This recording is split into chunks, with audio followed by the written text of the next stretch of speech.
है। और मेरे रहबर, मेरे गुरु मान्यवर काशीराम साहब ने मुझे ये सिखाया था कि अगर आप चाहते हैं कि बहुजन समाज के हित का काम करना, आप चाहते हैं दलितों के, पिछड़ों के, मुसलमानों के, आदिवासियों के, अन्य धार्मिक अल्पसंख्यकों के, गरीबों के हितों की बात करना, तो आपको जमीन पर जाकर इनकी लड़ाई को समझना पड़ेगा और तभी आप उनका भला कर सकते हैं। जब लड़ाई को जान लेंगे, जब आप समस्या को जान लेंगे और निराकरण को जान लेंगे। आज 5 सितंबर को एक और बड़ा दिन है। आज एक शहादत दिवस है बाबू जगदेव प्रसाद कुशवाहा जी की, जिन्होंने अपना पूरा जीवन अन्याय अत्याचार के खिलाफ संघर्ष करने में गुजार दिया। ऐसी एक सभा में उनको गोली मारी गई थी। मुझे बताया गया कि आप मूछें रखने पे मूछें काट ली जाती हैं, पीट दिया जाता है। मैं पूरी जिम्मेदारी से आपको कह रहा हूं, इस मंच पर खड़े होकर माता की धरती पे, कि वो दिन दूर नहीं कि जालिम को उसके शब्दों में जवाब देने की हिम्मत रखते हैं हम लोग। हमारी लड़ाई किसी जाति धर्म से नहीं है, लेकिन अगर कोई हमारे लोगों का, इसमें दलितों का, पिछड़ों का, मुसलमानों का अपमान करेगा, उनके अधिकारों को सीज करने का प्रयास करेगा, तो उसको उसी की भाषा में समझाने का काम में हम लोग आने वाले समय में करेंगे। आपकी जानकारी के लिए ये भी बता दूं कि आज ये जो तमाम महिलाएं बहनें हमारे यहाँ बीच में बैठी हुई, हमारी बच्चियां, हमारी माता, हमारी बहनें, एक और ऐसी बहन है जिसे गौरी लंकेश कहा जाता है, नौजवान साथियों ने उसका नाम सुना होगा। वो इस जालिम सरकार के खिलाफ आंख से आंख मिला के बात करती थी और इनकी सच्चाई बयां करती थी। उसकी हत्या की गई आज के दिन। गौरी लंकेश जी तो चली गई, इनका शरीर चला गया, लेकिन वो सोच कभी नहीं मर सकती जो अन्याय अत्याचार के खिलाफ जो है, वो जो उदाहरण वो पेश करके गई है महिला होने के बावजूद। आप तमाम पुरुष प्रधान समाज के लोग बैठे हुए हैं। एक महिला जब तय कर लेती है कि मुझे इस जालिम हुकूमत को घुटनों में टिकाना है, तो हमारे पास उदाहरण है जीता जागता बहन गौरी लंकेश जी की तीसरी शहादत दिवस आज है। तो हमें महिलाओं का सम्मान करना भी आना चाहिए। मैं बिहार में मैं अपने दिल की बात कह रहा हूं। बात कड़वी है, मैंने अपने लोग देखे। मुझे जाति में ढूंढोगे तो परेशान हो जाओगे। मैं चमार भी हूं, मैं वाल्मीकि भी हूं, मैं मूसाहार भी हूं, मैं पासवान भी हूं, मैं मुसलमान भी हूं, मैं तमाम वो लोग हूं जो गरीबों की लड़ाई लड़ने के लिए खड़े हुए हैं।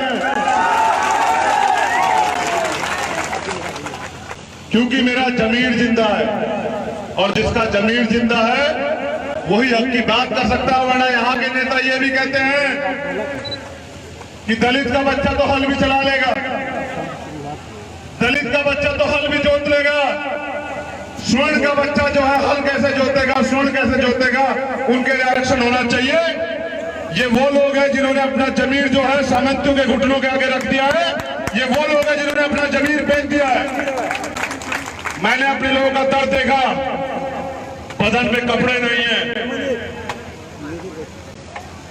मैंने वो पानी छक के देखा जिस पानी को जानवर पीते हैं। मैंने उनके हालात देखे कि उस पानी से नहाते हैं जो गंदा है। मगर वो गरीब भले ही हो, ये पार्टी भी गरीबों की है, लेकिन हमारे लोग स्वाभिमान से समझौता नहीं करते हैं। ये देख के मुझे गर्व हुआ जाते हुए बहुत। मैंने महसूस किया कि गरीब भले हो, लेकिन इनके दिल में, इनके जमीर में ईमानदारी है। ऐसा नहीं है कि सरकार के पास योजना नहीं थी अमीर करने की, या सरकार के पास ऐसी योजना नहीं थी, या तमाम सड़कों का बदहाल है, तमाम तरह की योजनाएं कागजों में है। ऐसा नहीं कि सरकार के पास इन्हें बदलने की ताकत नहीं है, लेकिन सच ये है कि ये गरीब सरकार के एजेंडे में है ही नहीं। उनका बस चले, वो गरीब हटाओ देने का नारा देते थे कि गरीब हटा देंगे, लेकिन उन्होंने अस्पतालों की व्यवस्था नहीं की कि अच्छा है गरीबी हट जाए, जब गरीब हट जाएंगे तो गरीबी का सवाल ही खत्म हो जाएगा। लेकिन आज जो जोश जनून इस धूप में मैंने आप लोगों के अंदर देखा तो मेरा विश्वास कई गुना बढ़ गया है और मुझे पूर्ण भरोसा है ये जो नौजवान 20-25 किलोमीटर से मोटरसाइकिल पे धूप में और मेरी बहनें माताएं जो यहाँ बैठी हुई हैं वो जो झंडा उठा के नारेबाजी कर रहे थे, मेरी समझ में आया कि अगर इनको दिशा दे दी गई, इनको कैडर करके तैयार कर दिया गया तो वो दिन दूर नहीं कि पूरे बिहार की धरती पर नीला झंडा पूरी शान से लहराएगा। मैं जो जरूरी बात आपको कह रहा हूं, जरा गौर कीजिएगा तमाम नौजवान साथी। हमारे हक छीन रखे हैं। बाबू जगदेव प्रसाद जी कहते थे कि 100 में से 90 शोषित, 90 भाग हमारा है और धन, धरती, राजपाट का बंटवारा करो, बहुजन समाज तैयार हो चुका है। मैं इस बात की गारंटी देता हूं आज कि अगर आप लोग तैयार हो जाए, धन भी आपका, धरती भी आपकी, राजपाट भी आपका, राज भी आपका। और ये जो गुलामी जबरदस्ती लोकतंत्र में हमारे लोगों में थोपी गई है, वो गुलामी की जबेड़ियां भी कट जाएंगी। कोई हमें अब मॉब लिंचिंग के नाम पे, धर्म के नाम पे, जात के नाम पे, बिरादरी के नाम पे, मंदिर के नाम पे कत्लेआम करने का अधिकार नहीं देता, क्योंकि बाबा साहब का संविधान सबको बराबर के अधिकार देता है। लेकिन समस्या ये है, मेरी कौम के लोगों, समस्या सबसे बड़ी ये है कि हम जब समय आता है ना तब चूक जाते हैं, तब जातियों की समस्याएं, तब अपना निजी हित, तब तमाम तरह की बातें आपके सामने झूठ मूठ फैलाई जाती हैं और आप गुमराह हो जाते हैं। जब लोग टुकड़ों में बढ़ जाते हैं तो उनका राज नहीं आता, ये बात आपको समझ लेनी चाहिए। बिहार की बदहाली के जिम्मेदार वो नेता नहीं है जो एसीओ में बैठे हैं। बिहार की बदहाली के जिम्मेदार हम तमाम लोग हैं जिन्होंने ऐसे नेताओं को चुना आज तक। अब आपके पास समय है ईमानदार लोगों को, चाहे वो गरीब हो, अगर आपका रखवाला हो, आपकी बात करता हो, आपके हक के लिए लड़ता हो और आपके लिए दिन रात खड़ा रहता हो, ऐसे लोगों को आगे बढ़ाने की जरूरत है। ये नौजवान साथी यहां खड़े हैं, ऐसा नहीं कि बिहार में रोजगार तैयार नहीं हो सकता, लेकिन क्यों बिहार को जो है कमजोर बनाया गया, क्योंकि बिहार की धरती में वो दम है, बिहार की धरती में वो क्रांति है कि जब जब मौका मिला है बिहार को, बिहार ने पूरे भारत का निजाम बदल दिया है। और वो आंदोलन नवादा की धरती से शुरू हुआ था। ये नवादा की धरती है, यहां मंडल और कमंडल की लड़ाई में मंडल कमीशन जब आया, हमारे लोगों ने बलिदान दिया।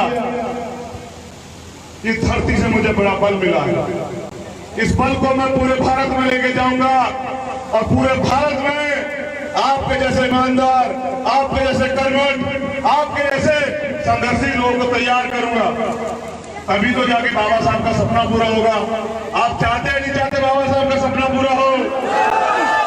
आप चाहते नहीं चाहते कि गरीबों का राज आए? तो अब अगले 10 मिनट सिर्फ आपकी बात होगी।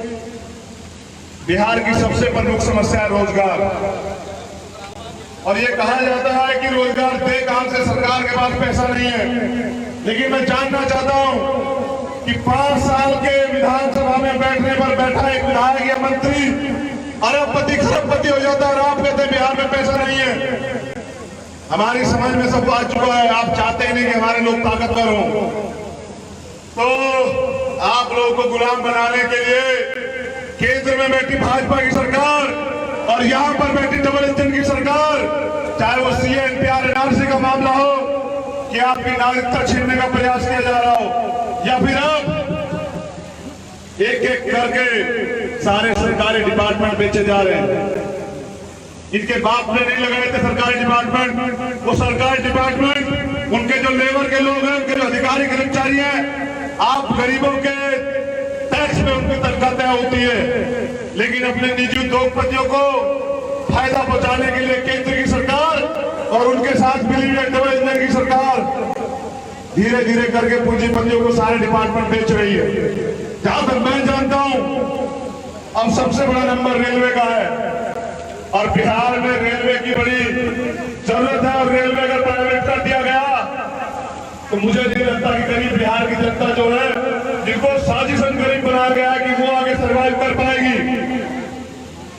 इसलिए आज यहाँ अनुराधा की धरती में मैं तय करता हूँ कि प्राइवेटाइजेशन में, निजीकरण में जो सबसे बड़ा रोक का काम है वो आजाद समाज पार्टी करेगी।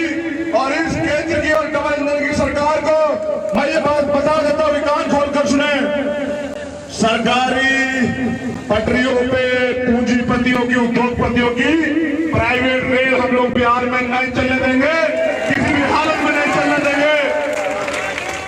अगर जनता को कमजोर समझा गया, जनता को बेवकूफ आंका गया, तो याद रखिए ये जनता है, ये बनाती है, ये बिगाड़ती है, ये तय करती है कौन राज करेगा। और जहां तक मैं इस भीड़ को देख रहा हूं, ये मेरे लोगों की भीड़ है, इनके दिल की गवाही मैं ले रहा हूं, क्योंकि ये बड़ी धूम में बैठे हैं। तो इनका दिल कह रहा है कि अब गरीबों का राज आने वाला है। आप गरीबों के राज के साथ है नहीं है? आप चाहते हैं कि बहनों को रोजगार मिले, आप चाहते हैं कि नौजवानों को रोजगार मिले, आप चाहते हैं कि गरीबी की इस लड़ाई को खत्म किया जाए, आप चाहते हैं कि जिस तरह से जानवरों का जीवन जीने के लिए मजबूर किया जा रहा है हमारे लोगों को, इसके खिलाफ एक मजबूत इत्तेहाद, एक एकता खड़ी की जाए। अगर आप दोनों हाथ उठा के मेरी बात को मजबूती देते हैं तो मैं वादा करता हूं इस धरती से कि गरीबी हटाने वाले तो बहुत बड़े नारे दे रहे थे, आपके तमाम बच्चे, आपके भाई अपने जीवन का एक एक लम्हा, एक एक खून का कतरा इस अन्याय के खिलाफ इस लड़ाई को मजबूत करने के लिए लगा देंगे। दोनों हाथ ला के स्वीकार करके बताइए कि आपका समर्थन है नहीं है।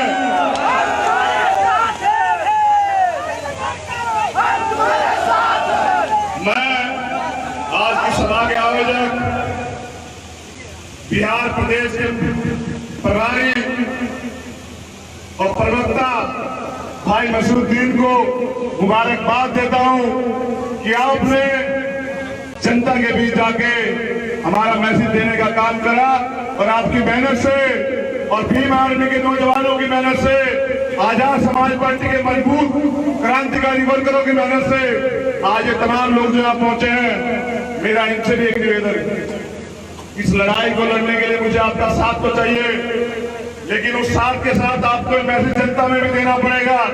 अगर एक आदमी एक दिन में 5 लोगों को भी जाके मेरा मैसेज देगा तो मैं लिख के देता हूं कि आने वाले 1 महीने में पूरा बिहार तैयार हो जाएगा और हर गरीब के घर ही आवाज पहुंच जाएगी कि अब उनके अपने लोगों की सरकार आने वाली है।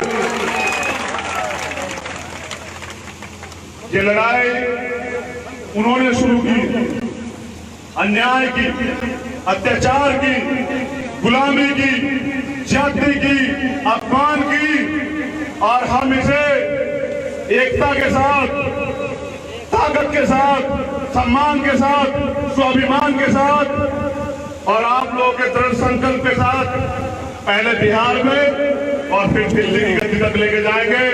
क्योंकि सब लोग जानते हैं जिस धरती से मैं आता हूं, उत्तर प्रदेश और बिहार, दिल्ली का रास्ता मात्र इन 2 प्रदेशों से होकर जाता है। ये बात आप तमाम लोग जानते हैं। अगर बिहार की जनता मन बना लेगी, उत्तर प्रदेश तैयार हो चुका है। जब उत्तर प्रदेश में 2022 का चुनाव आएगा, आप देखिएगा कि आप गरीब समाज के बच्चों के बेटे जो है, उनके परिवार के लोग जो है, वो तमाम लोग जो है विधानसभा में जाकर इस गरीब समाज की आवाज को उठाने का काम करेंगे और एक मजबूत, ईमानदार और संघर्षशील लोगों की सरकार आएगी। और ये जो जुर्म जाति की जाती है बिहार में, तो तमाम मामले हैं। मैंने ये भी तय किया है कि जब बिहार में आजाद समाज पार्टी की सरकार आएगी तो गरीब, दलितों को, वंचितों को, मजलूमों को सबसे पहले उसकी सुरक्षा के लिए सरकारी असलों के, हथियारों के लाइसेंस जो है हमारी सरकार प्रोवाइड करेगी। क्योंकि आर्म्स एक्ट में ये प्रावधान है कि किसके लिए आर्म्स जरूरी है, किसके लिए आर्म्स जरूरी है? तो आर्म्स उसके लिए जरूरी है जिसकी सुरक्षा को खतरा हो। यहाँ सुरक्षा को जो खतरा है वो हमारे लोगों की सुरक्षा खतरा है। रोज तरह तरह की जाति हम पुलिस द्वारा, सरकार के गुंडों द्वारा देखते हैं। तो अब माफियाओं का राज बिहार में खत्म होने वाला है और गरीबों का राज आने वाला है।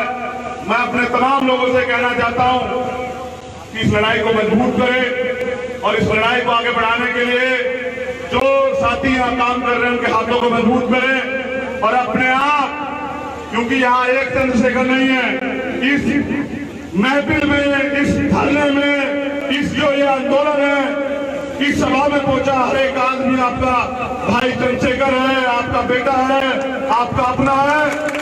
उसे खुद नेता बनकर घर से बाहर निकलना पड़ेगा, उसे खुद जाकर अपने लोगों में ये मैसेज देना पड़ेगा, उसे खुद जाकर इस लड़ाई को मजबूत करना पड़ेगा। और जिस दिन ये लड़ाई आपने मजबूत कर दी वो दिन दूर नहीं कि बिहार के सदन के दरवाजे गरीबों के लिए खुल जाएंगे। किसी बहन का अपमान नहीं होगा बिहार में, किसी गरीब का अपमान नहीं होगा। और जैसा मैंने सुना,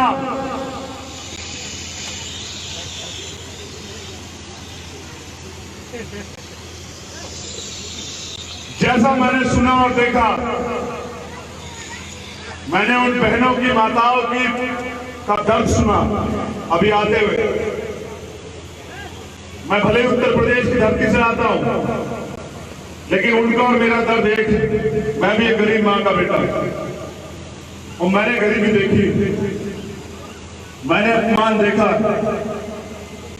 मैंने जाति देखी है, मैंने जेल काटी है। सरकार के खिलाफ बोलो तो मुकदमा करके जेल भेज देते हैं। मैं आपके दर्द से वाकिफ हूं और मैं आपके दर्द की आवाज को आपका मरहम बनाने के लिए तैयार हूं। बस मुझे आपके प्यार और आशीर्वाद की जरूरत है। मेरे एक अजीज साथी ने पीछे से मुझे मैसेज दिया है कि डबल इंजन के जो मुखिया हैं नीतीश कुमार जी, उन्होंने ये कल घोषणा की है कि जब दलित की हत्या होगी तो उसको नौकरी मिलेगी। यानी कि वो कह रहे हैं कि नौकरी चाहिए तो पहले मरो। मैं ये घोषणा करता हूं, अगर किसी दलित की हत्या होगी तो आने वाली सरकार तो हमारी आएगी, लेकिन वहां हत्या करने वाला चैन से अपने घर रात को नहीं सोएगा। इस बात को आप लोग विश्वास करें। दलित कोई जानवर नहीं है। दलित का जिस्म जो है इंसानी जिस्म है, उसको भी अधिकार बराबर के हैं। उसको मारने वाले की, क्योंकि हम संविधान को मानते हैं, तो मैं ये तो नहीं कहूंगा, वरना भीम आर्मी के नौजवान तो आप लोग जानते ही हैं इनका डंडा डंडा कितना मजबूत है। लेकिन दलित को मारने वाले को ये याद रखना पड़ेगा कि अब समय बदल रहा है। अब यहाँ दलित पूछे भी रखता है, अब यहाँ दलित घोड़ी भी चढ़ता है, और अब यहाँ दलित आने वाले समय में राज की तरफ भी बढ़ेगा। तो दलितों की हत्या तो हम स्वयं बंद करा देंगे। डबल इंजन का मुखिया अपनी परवाह करे कि इस बार पलटी मारने का मौका हम लोग नहीं देंगे। पिछली बार हमारे लोग सब बहुत धोखा किया, बड़े बड़े वादे करके निकल लिए। सरकार भ्रष्टाचारी है या भ्रष्टाचार ही पूरा सरकार है, या सड़क गड्ढों में है, गड्ढों में ही पूरी सड़क है, कुछ पता नहीं है बिहार में। भाई इतना पता है कि बिहार में हमारे लोगों का दमन हो रहा है और पूंजीपतियों की, माफियाओं की सरकार चल रही है। मैं आपको विश्वास दिलाता हूं कि मैं आपकी ताकत को इतनी मजबूत करूंगा और आपकी लड़ाई को यहां से दिल्ली तक आज तक उठा दे आया हूं, आने वाले कल में भी उठाऊंगा। कोई गरीब, दलित, पिछड़ा, मुसलमान, आदिवासी अपने आप को अकेला ना समझे। आप सब लोग, तमाम लोग हाथ उठा के विश्वास दिलाइए कि हम सब लोग जो है गरीबों के साथ खड़े हुए हैं। और आप घर में रहेगा, आपकी लड़ाई तमाम लोग लड़ेंगे और आप हमारी लड़ेगा। मुझे सुनने के लिए बहुत बहुत धन्यवाद, बहुत बहुत आशीर्वाद देने के लिए सबसे ज्यादा शुक्रिया अपनी माताओं बहनों का करूंगा कि वो धूप में बैठी हुई है और अपने बच्चे से इतना प्यार करती है। जब मैंने वहां देखा तो बहुत नारेबाजी भी कर रही थी, मैं आपको विश्वास दिलाता हूं, मैं आपका बेटा हूं, मैं आपका खून हूं। आपके गुलामी के दिन कटने वाले हैं। अब आपको कोई परेशान नहीं कर पाएगा। अब आपको ये जुल्म वाली, जाति वाली जिंदगी, अपमान वाली जिंदगी ज्यादा दिन नहीं जीनी पड़ेगी। आपको रोजगार के लिए किसी साहूकार के घर के आगे नहीं खड़ा होना पड़ेगा। आपका बच्चा आपसे वादा करता है, आप बस आशीर्वाद बना के रखना।